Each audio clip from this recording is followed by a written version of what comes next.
Welcome. Hello.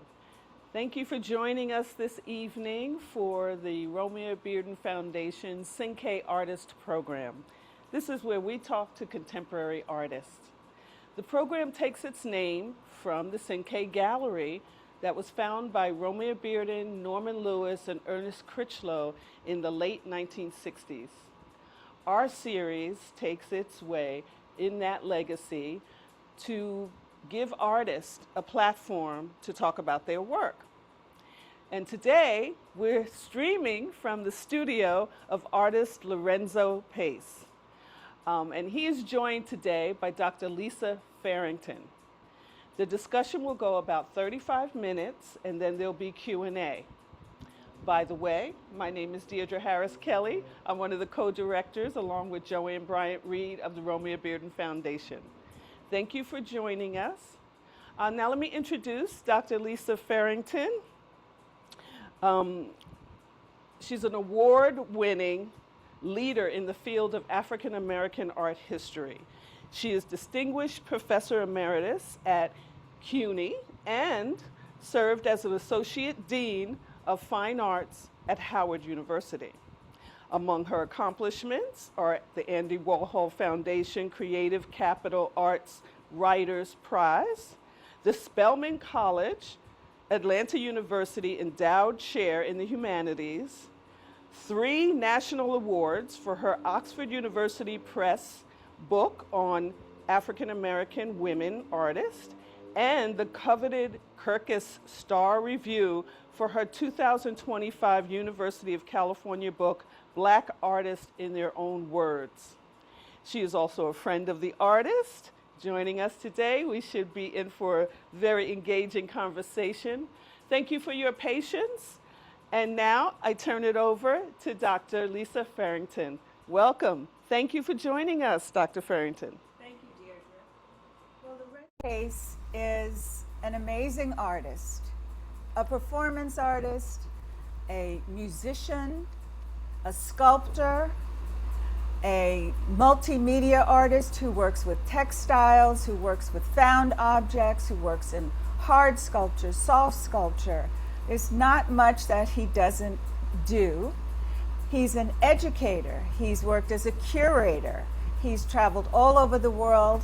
He has art and exhibitions in Tokyo, in China, in Senegal, in South America, in France, and of course in the United States in such important collections as the Smithsonian Institution Collection and the New York Historical Society.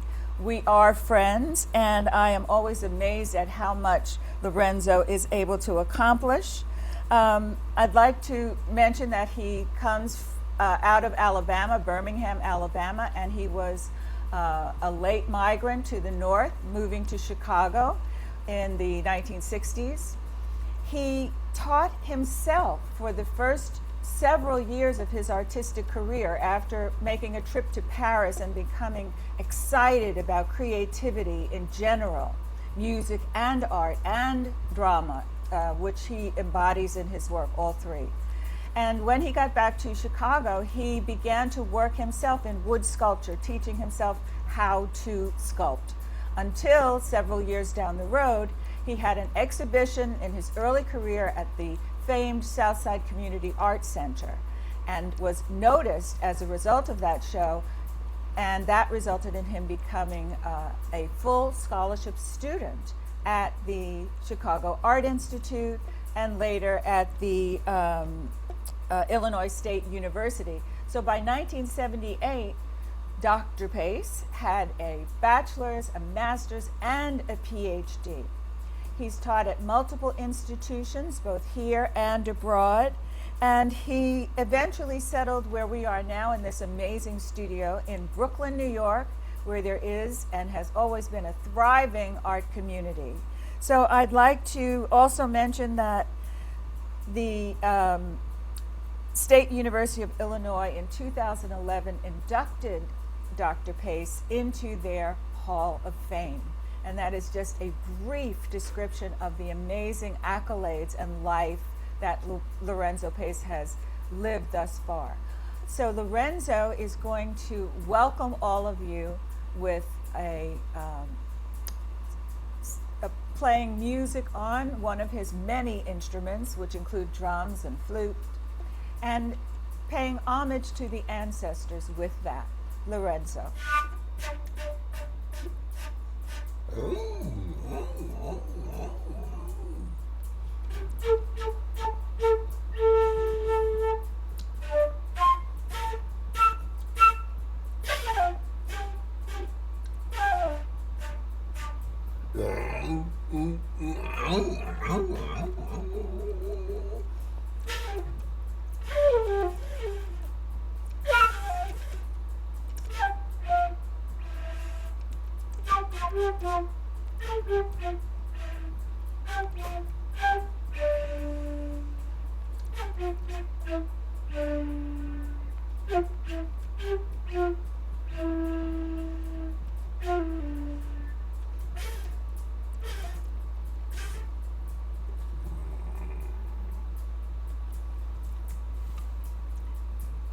Thank you, Lorenzo. Just to give a sense of giving acknowledgement to our ancestors, which I always try to start, because if it wasn't for them, I wouldn't be sitting here talking to you. Exactly. And so Lorenzo, we're going to start this conversation talking about some of the work that you did early in your career. And since we're here, everyone, we are fortunate to start not with a slide, but with an actual sculpture that Lorenzo created during those years. Lorenzo, would you like to hold it? During those years when he was self-educating. And this is one of his very first sculptures prior to his indoctrination at the Chicago Art Institute School. Tell us something about that, Lorenzo. this is the beginning of my career right here. Hanging out with a buddy of mine on the beach in Chicago, and I was walking and looking at this guy who was sitting on a bench carving the Last Supper with a pocket knife. And I asked him, could I watch him? He said, yeah, man. So I watched him for hours, and then I went to my buddy's house, and he had this piece of wood on his fireplace. And I said, can I carve it? He said, yeah. And so I carved it, and this is what I came up with. I didn't know that I could do this. It's amazing. All simultaneously happening simultaneously. And it's wood. It's wood. And what's the finish? It's got a wonderful finish. It's It feels like African palm oil. You know, it has that shine. Exactly. It has a real shiny aspect of it, because I think it relates to me and going to the continent mentally, and coming up with the kind of thing that I always seen in African art. So I tried to emulate that It's beautiful. with this piece, you know. Yeah. It's really indicative of what comes later in terms of theme and subject matter, because you have a number of themes that you work with: family themes, life cycle, and as we'll see in a little while, the history and struggle of African people in the diaspora. Yes, So- very much so. But the impetus came out. I left Chicago and spent a year in Paris, and when I was there, and that really sparked my creative energy. So when I came back, then I created this piece. Beautiful. And then it was like, from there on, That the is- sky. Let's look at another piece from that era. Okay. Yeah. This one is My Sweet Mama Sitting on Her Throne, Senegal, from 1971. I've always had an affinity towards Africa. I don't know if it's in my bones or in my, and I always had a respect for the beginning of all humanity. And it starts with a black woman. Right. And so I try to. This is wood also. Yes, this is wood. It's a small piece. I just carved it, thinking about my mother and thinking about the very early part of my career, developing how to carve something, and how to make something out of nothing. Literally. Yeah. They said that the artist is the closest thing what we call God. Why I say that? Because we assume that who created all this, us and the whole universe, started from somewhere. And so as an artist, we get to the point where I want to make something. And that's how all art begins. To having a desire to want to make. Let's figure out what happened when I made this piece. I want to make something. So that's how the creative spirit comes into us, all of us. If you look at the Egyptians, how they created all these immense, great pyramids and things like that nature. So little mama, big mama is like, that's my sweetheart. That's beautiful. And within the family theme. And the next image, I think, is a dedication to your father. Exactly. Who passed away in 80, 81? No, 91. 91. You Yes, sure? and yeah, 91. Oh, okay. And So this is a later piece, actually. yes. Yeah, okay. Yeah. And so when he passed away, he dictated, I'm from a family of 13. So Say that again. I He's am from a a big family of 13 children. So my pop and mom stayed in the bed quite And your a dad bit. was a minister, right? Yeah, he's a minister. You know, they say a minister, they love to stay in the bed. But anyway, he wanted to, when he left it, before he left the planet, he dictated to my brother what he wanted to tell us about what he thought of each of us. Oh, I see. And so I did a whole series of all the kids that was alive. And this is Michael's piece. He talks about what Michael wanted. He wanted Michael to know what he thought about him when he left the planet. Wow, it's a beautiful way to make a legacy. Yeah. Yeah. So there's a whole series of just all my siblings. And we're starting to see here that how interested you are in multimedia and Exactly. found objects. It's really starting to come out. Yeah? Exactly, Yeah, exactly. Yeah. So as we move forward, I want to look at another multimedia piece, but this is also a sort of an installation, Right. You know, that's sort of movable. Exactly. You know? So this piece is dedicated to James Baldwin. It's called "Go Tell It on the Mountain." Yeah, and this is 1987. Yeah, when James Baldwin passed away, he had a big funeral at the Cathedral St. John of Divine, and I was an artist in residence there. Right. You have work in the St. John the Divine collection, don't you? Exactly. Yeah. A piece is called "Homage to John Coltrane," and so when Baldwin passed away, I did an installation on the north wall to honor him. And this piece, because James Baldwin was very early in his life, was a preacher in Harlem, you know. So I went to Harlem, got some doors of a church, and I made this installation.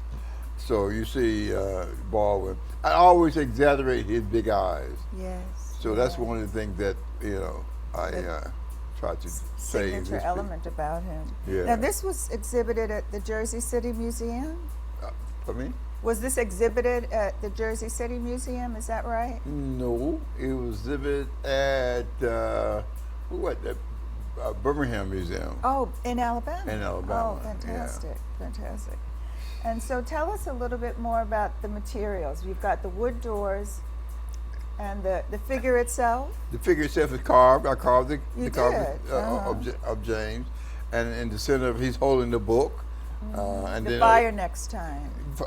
No, that's fire next time is another one. Uh-huh. This is the Go Tell It on the Mountain, and Go Tell It on the Mountain dealt with the cross. You see the cross up top.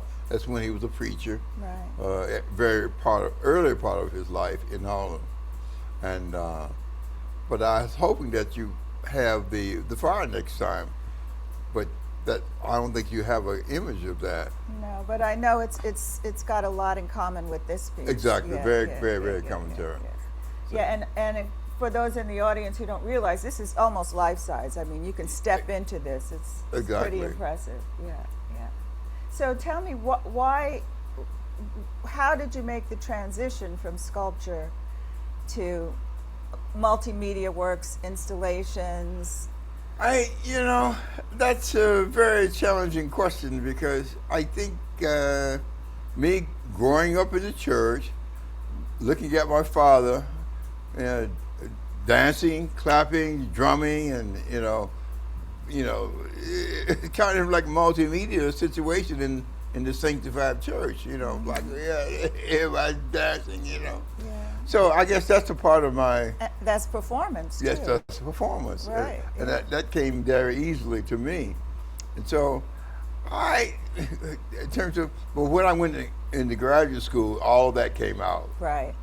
And that just made me want to explore more. So so graduate school was the really impetus. And that was the sort of explosion of postmodern ideas about how to deconstruct the canvas and Exactly. bring in all these other elements and make art Exactly. part of life as opposed to something on a wall that you Exactly. have to That's just look when at.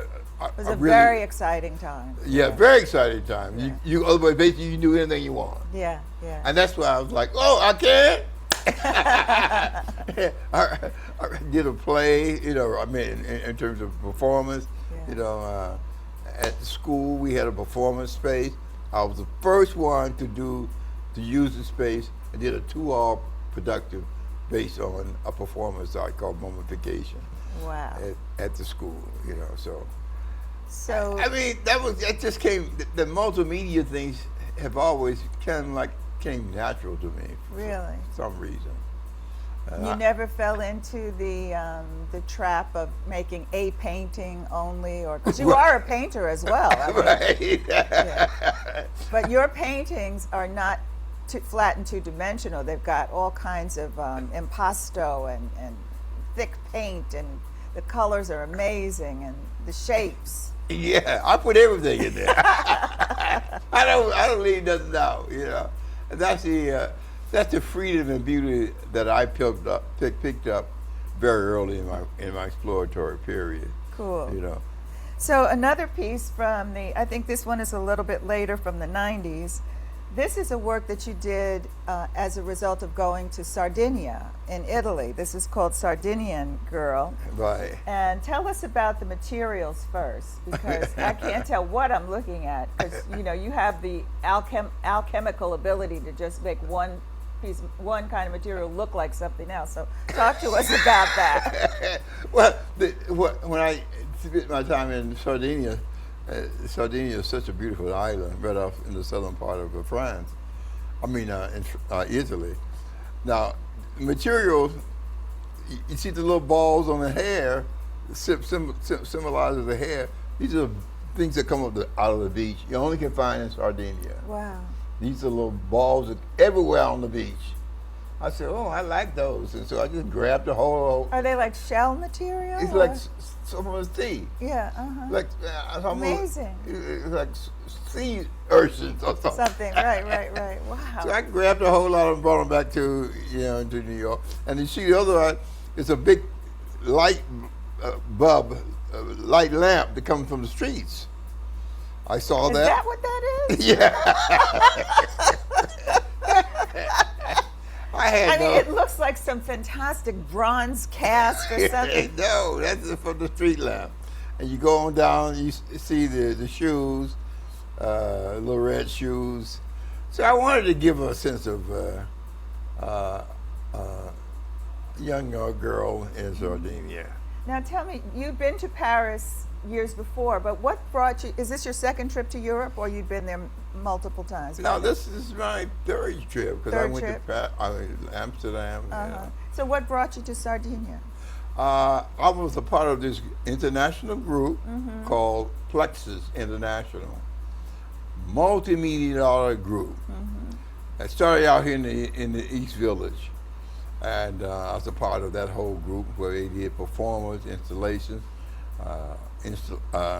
all kinds of plays and things of that nature, coming out of the Lower East Side. And when I left Chicago to come to New York, that's where I landed on the Lower East Side. That's when it was really exploding.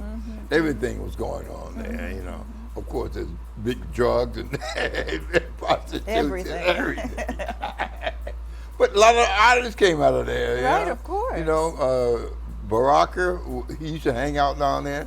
The other, Basquiat? huh? Basquiat? Yeah, Basquiat. I mean, also, that was kind of like the hub of the creative period during that period. So Sardinian Girl was a magma of all those things that I felt at that time. Beautiful. You know. And was there a girl? Huh? What? Yes, that was a little girl. There was a little girl. That was a girl. I had much fun, you know. So now you also write, you're an author, and you've written a number of children's books. Your first one is the award-winning Jelani and the Lock.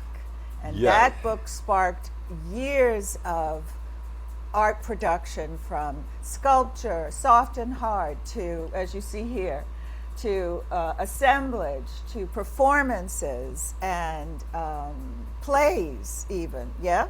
Yes. It is some book, and it has a real inspiration in an actual lock, which I would like you to tell us about.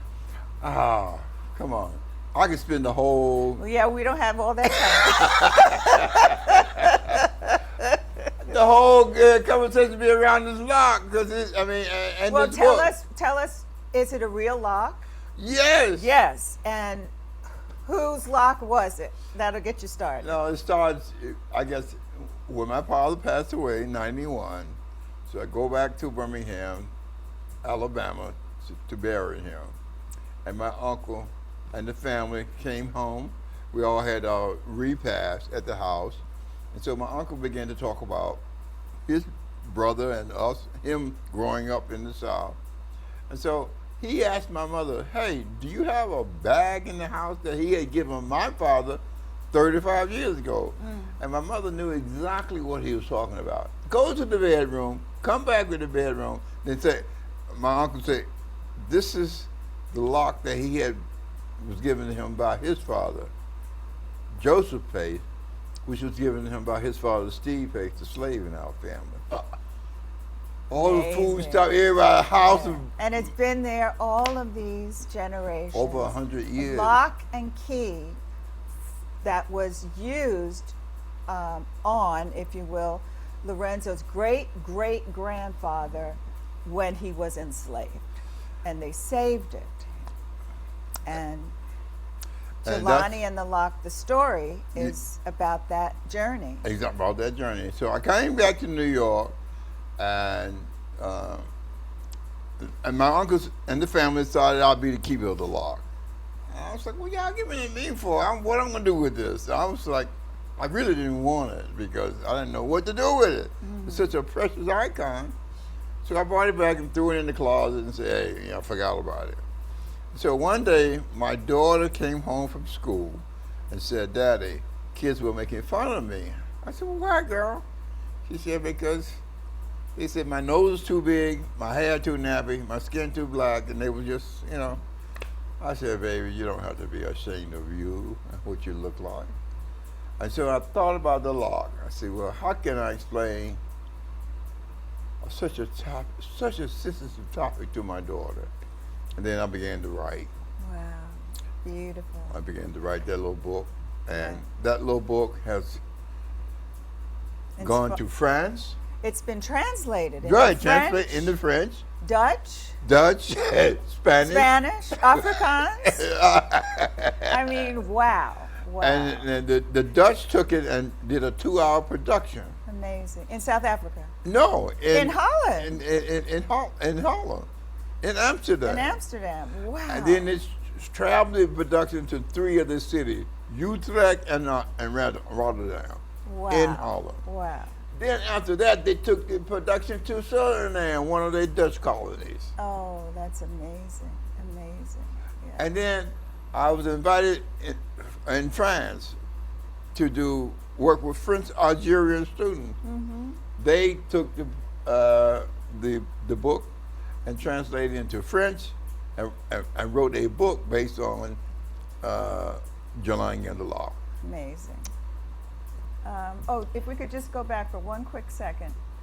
Yeah, I wanted you to talk about the box with the lock and the mirror, because that's an interesting interactive piece that Yes. That's when just you- briefly. Yeah. Exactly. When you begin to open up the little box, I made about five of them. And in the box is the key and the lock. So when you open up that box, there's a mirror, and you look in that mirror and you begin to question where you come from. Exactly. What is your history? Yeah. Because everybody has a history. Yeah. Everybody. So that's the whole. It's so, just indicative of your work being so in touch with the Black experience and engaging anyone who comes in touch with it. I wish you all could see this studio. You would not believe how amazing it is. But okay, we're going to just show a couple of other book covers because the Jelani was 2001, correct? Right. Yeah. But then since then, you've written other books on other historical figures like Frederick Douglass and Harriet Tubman and Martin Luther King. And so this is, and those books came in the last 10, 15 years. yes, yeah? yes, Mhm, yes. mhm. See, because our history is so intertwined with the very foundation of American history, Yeah. and it's been not very good told about our history. And what I like about what you have done, Lisa, you really get into the depths of telling about our story, because our story has not really been expounded upon like it should have been. No. And I was talking about Tamela Lewis. She was also very influential to me, because I was in some of her early books Yes. about talking about our African Americans. You're in my books too. Huh? You're in my books too. Exactly. That's what I'm saying to Yeah. you. And so you taking up the battle of what Tamela Lewis have done. Yes. And when I saw that, I said, wow, somebody I'll have to meet, because that's something I respected Tamela, and I said, hey, if you coming out of the show, standing on the shoulder of Tamela, I am, then I yeah. know you take it very seriously. Yes. And that's what makes it. I mean, so Frederick Douglass, another one of the great orators and great. You have a person. lot of work on Frederick Douglass. I saw in your hallway out here. Exactly. Yeah, I yeah. love Frederick. Yeah.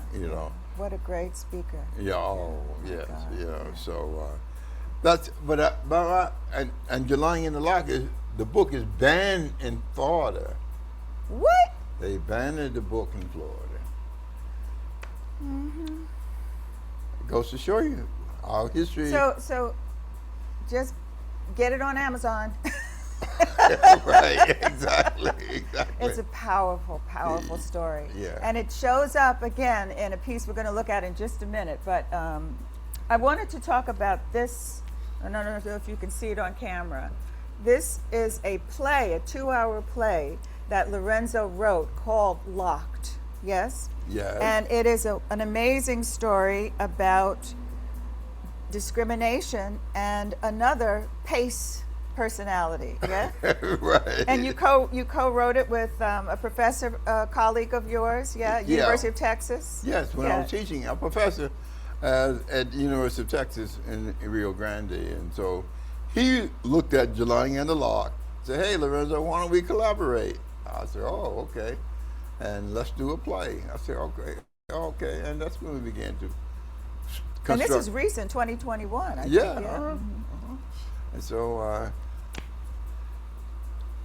there's a stepping stone from Jelani and the Lock. Yeah, yeah. I mean, it just keep. It's produced, that lock has produced almost over a decade's worth of ideas. Yes. And yeah. Exactly. Yeah. Oh, okay. So we're going to look at some of the large scale, some of the large scale works that you've done in the new millennium. And this is from the 2008 Olympics in Beijing. This is an installation you were commissioned to do in China.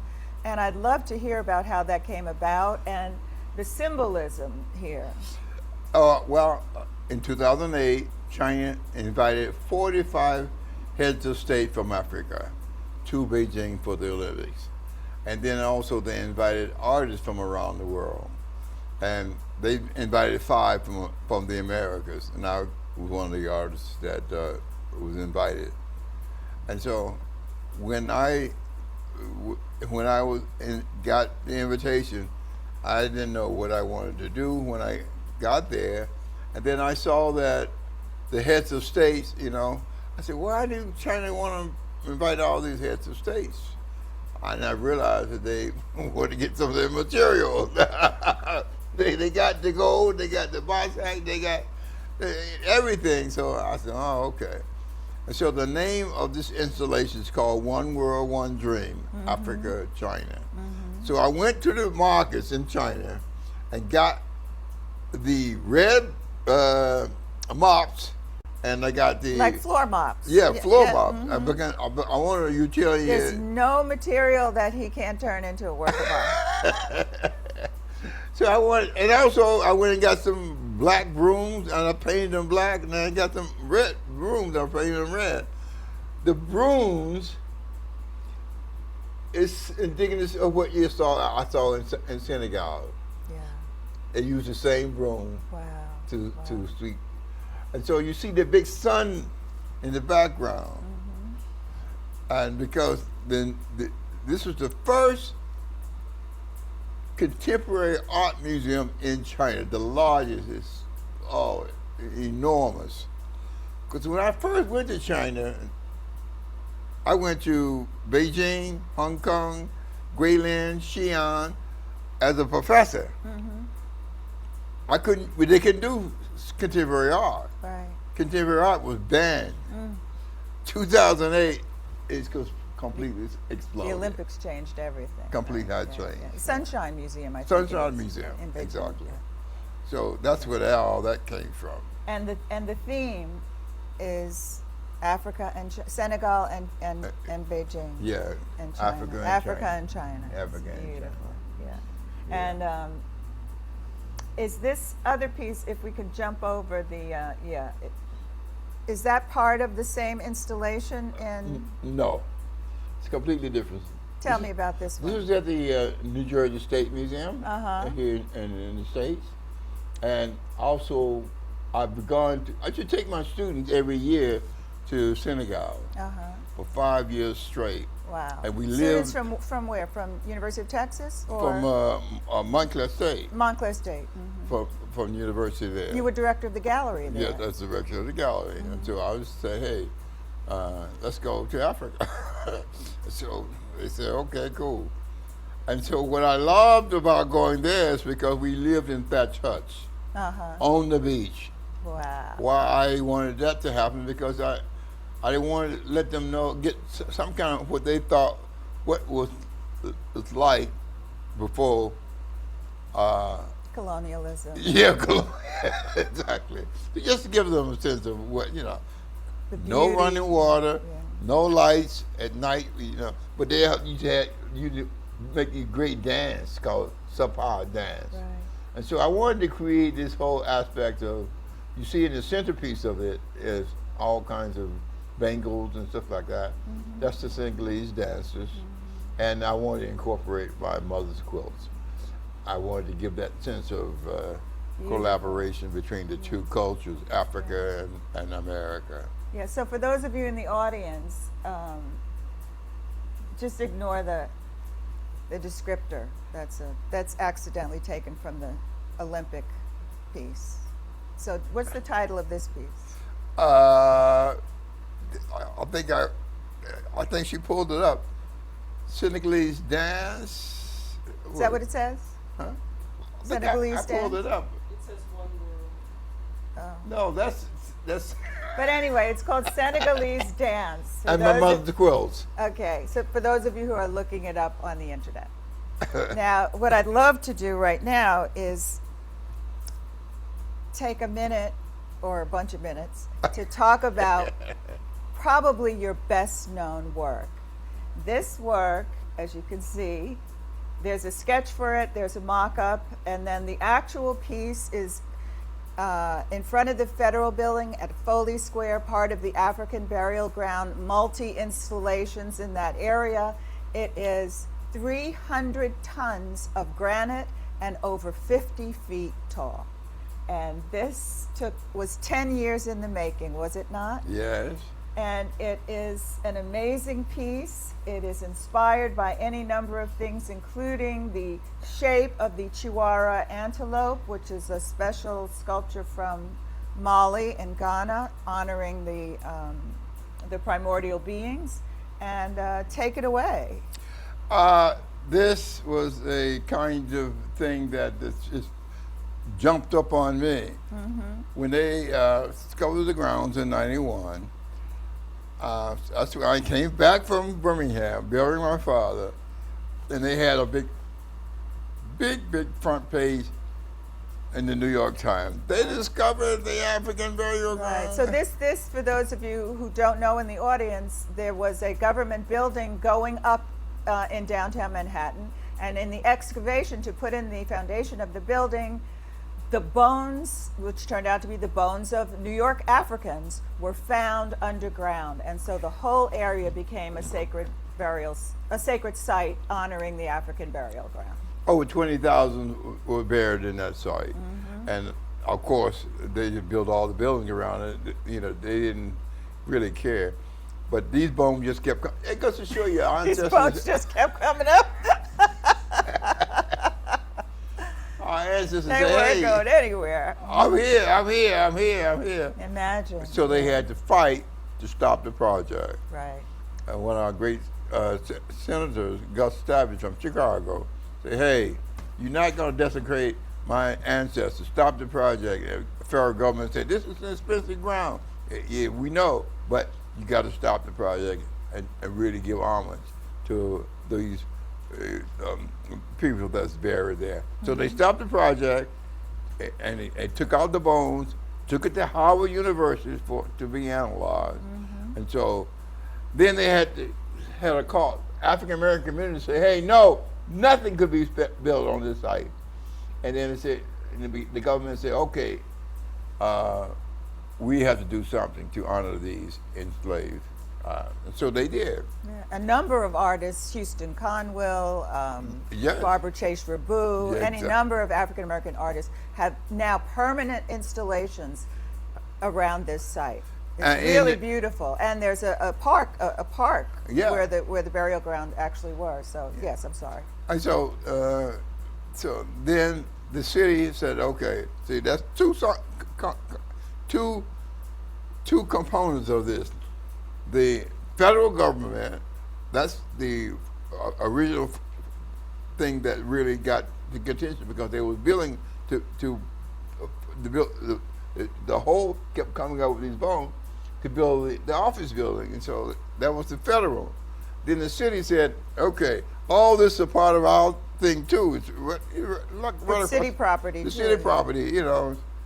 They said, "Well, the New York City Culture Fest, they put a call out for an artist to build something on that site, and then they narrowed 400 artists applied. They narrowed it down to 5, and I got the call to build it." Amazing. And so how I got the inspiration, I said, well, I took a moment to say, "Hey, these are my ancestors." So I went to the Metropolitan Museum of Art, sit down and meditated, and the image of Chihuahua just kept coming up.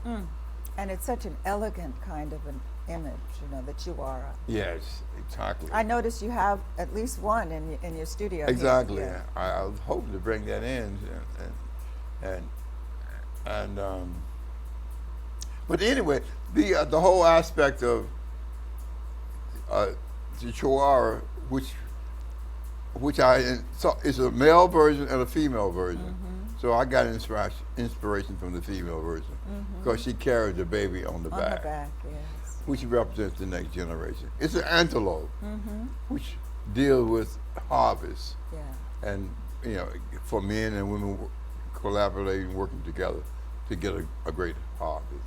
So it's been there 25 years, and it is the heart of my work. Now you can see it a little bit in the mock-up. The base is shaped to resemble a slave ship, yes? No, it is exact the symbol of a slave ship, and that represents the first Native American because that was a fishing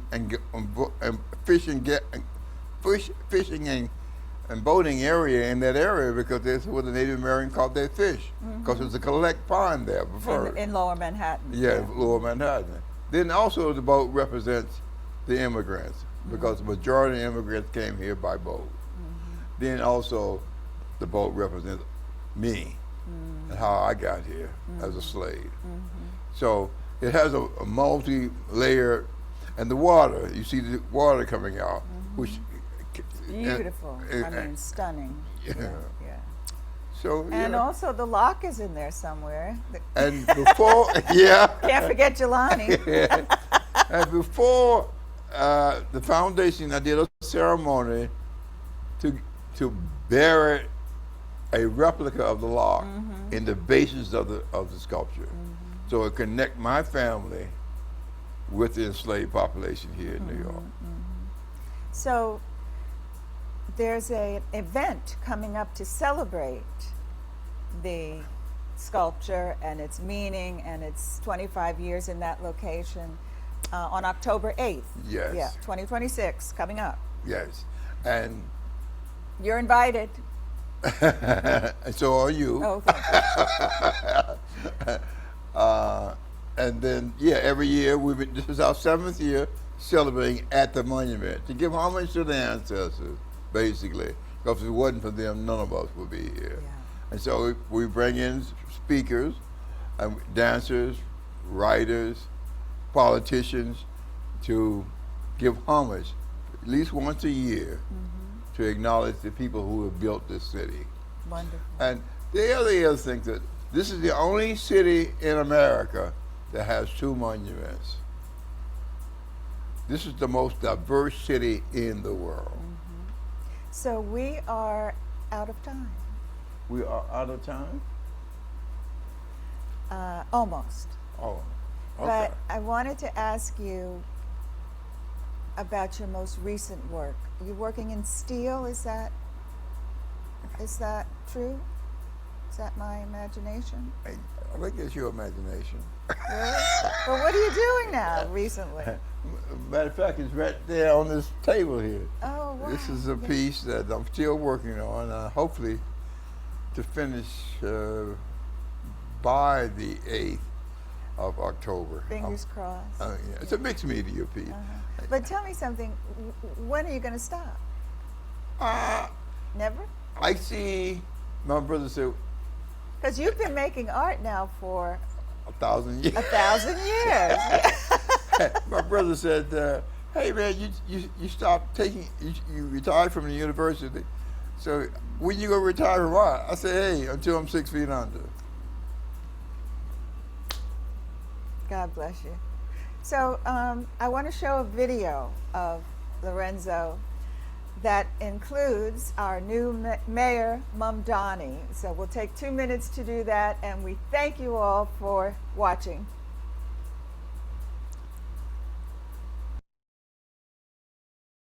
This lock is the actual lock that enslaved my great-grandfather, Steve Pace, in Alabama. This is the foundation of my history here in this country.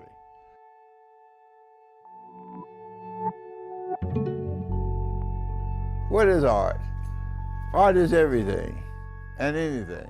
You can look at art as being a representation of our humanity. Artists tell the history of the people. If they didn't tell the history, we wouldn't know what the Egyptians did 3,000, 4,000 years ago. You wouldn't know what the Greeks did. You wouldn't know what the Renaissance was like if you didn't have the artists telling the story. I was taught everything about me was bad. My nose too big, my lips too big, my hair too nappy, my skin too black. And so when the art came into me, I began to emphasize those negative things I was taught. The lips, the nose, and especially the hair.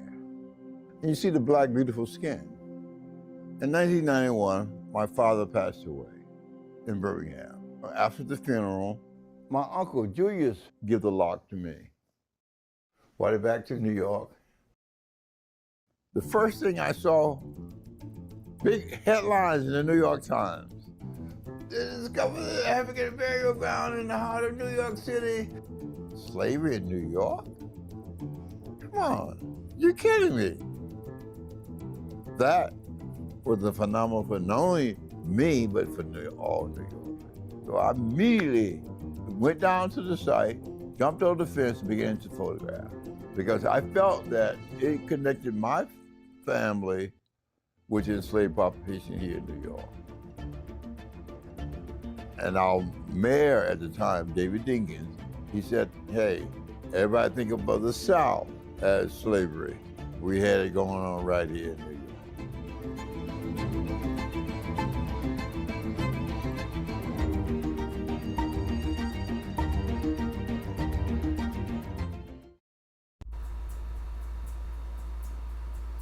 So I want to say again how much we appreciate you joining us. And now I'd like to open up the platform for question and answers, which we have maybe 5 or 10 minutes for.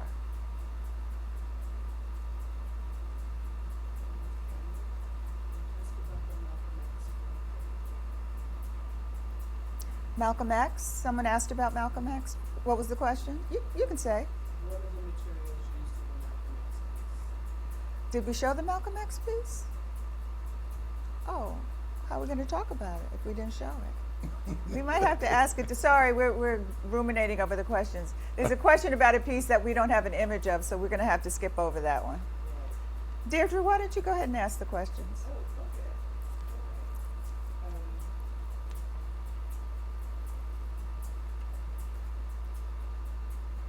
Lorenzo, can you talk a little bit about your experience teaching? Oh, I started teaching. I guess this is kind of like a thing about teaching. I started very early. Even when I was in graduate school, I got recruited at the Malcolm X King College in Chicago, and then I didn't know that I could teach really. Then after that, I went and got my doctorate, and then I went to teach at Illinois State. And then came back to Chicago. I taught at the University of Illinois, Chicago.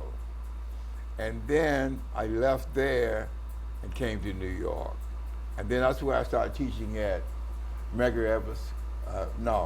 Medgar Evers College here in Brooklyn. Medgar Evers. Mm-hmm. That's the name of the college, yeah, Medgar Evers in Brooklyn. Then I left there and went to Illinois State, not Illinois State, but Montclair State in New Jersey.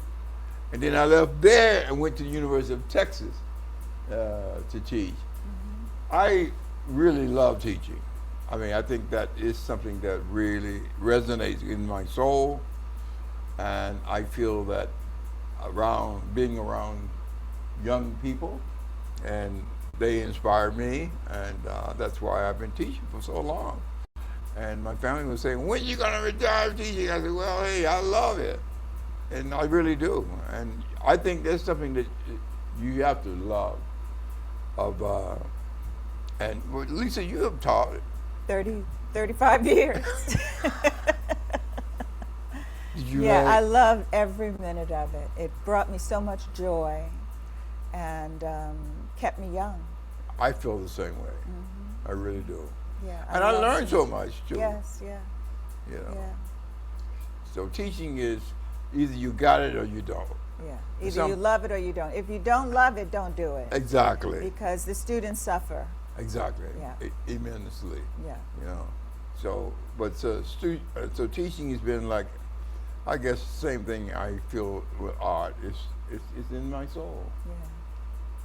What role does music play in your work? You play the flute here, and we've seen artists, musicians featured in your work.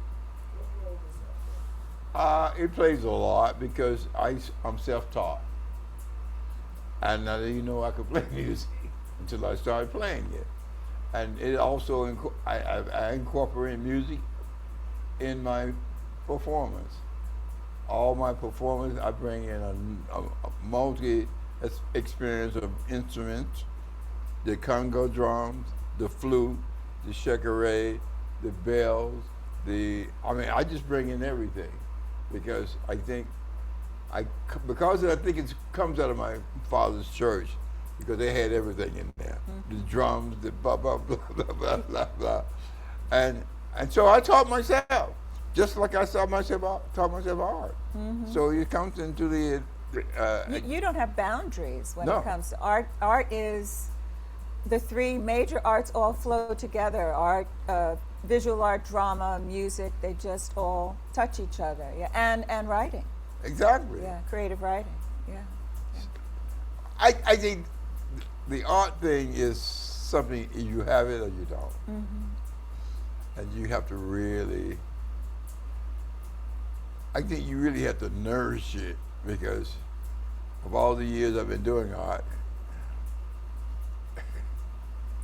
getting paid for it. cherry on the sundae. But you know, as an artist, you make a decision. Do you want to go for it for the money, or you go for it for the arts? And you suffer to go for the arts. Yeah. And that's I say, hey, well, that's why I had to go teach Yeah. to you know So that you can continue being an artist. to be an artist. Yeah. We have another question. You've talked about art making as a conversation. Exactly. Oh yeah. Hey. Where does that idea come from? That idea comes from being observant of my environment. That's the first thing. And appreciating, that's why you see in my studio I have plants here, because I love plants. My mother loved plants too. Your environment inspires. And so when I look at something I feel that's unique, like a twig on the ground, I feel like they speak to me and I speak back to them. It's like a conversation. I mean, it's really like a conversation. And if it's a natural conversation, it inspires me just to take the conversation to another level. It's like, hey, what's up? And he said, I'm cool. He said, yeah, all right, that's good. It's a conversation. And majority, I guess a lot of people don't deal with that from a conversation perspective. Right. It's something that you see and you really feel that it's your unique color, shape, the form, the whole 9 yards. That to me is a natural conversation. We have one more question. It goes back to the Triumph of the Human Spirit program, the one that's happening on October 8th, but also what is the purpose of the Triumph of the Human Spirit program? And does this have anything to do with the legacy? Will this have anything to do with the legacy of your art? Very much so. Triumph of the Human Spirit. It took me a while to get with a title of that nature. And I took you all out to see my concept of honor thy father and mother, how that whole concept relates to the human experience.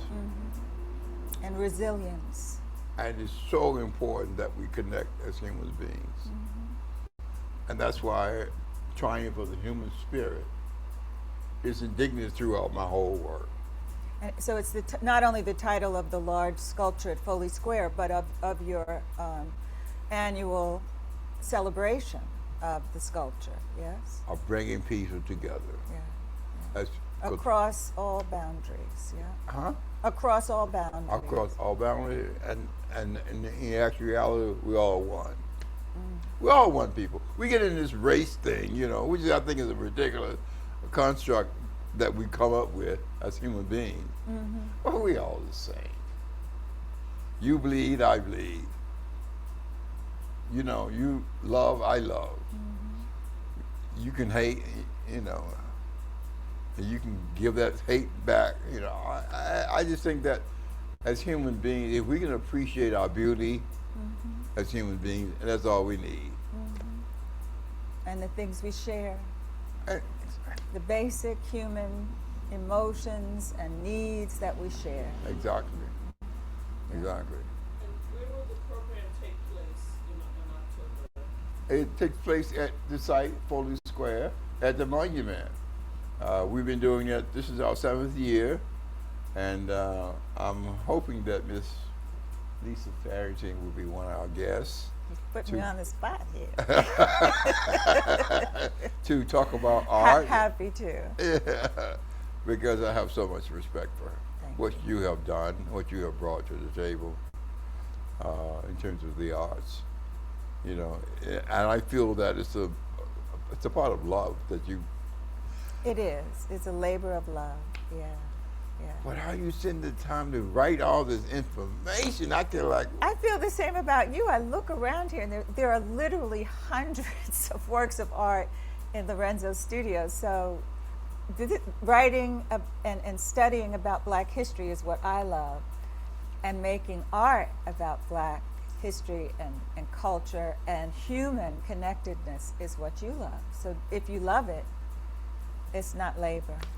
Yeah. That's beautiful. I love that concept. It's not labeled. You know? So when did you decide to find that you wanted to write? In college, yeah. And that was a natural gift? It was a natural gift. Yeah, I was a good writer. I used to write detectives novels when I was a little girl, so I always wrote. So writing is how I contribute to my Black people, and art is how you contribute to your people. Oh, fantastic. So sadly, we're over time, so we have to wrap up, but I would like to thank Lorenzo Pace and all the crew who you can't see behind the camera who are helping us, and thank you for sharing. And thank you. Oh, and thank me. What a pleasure.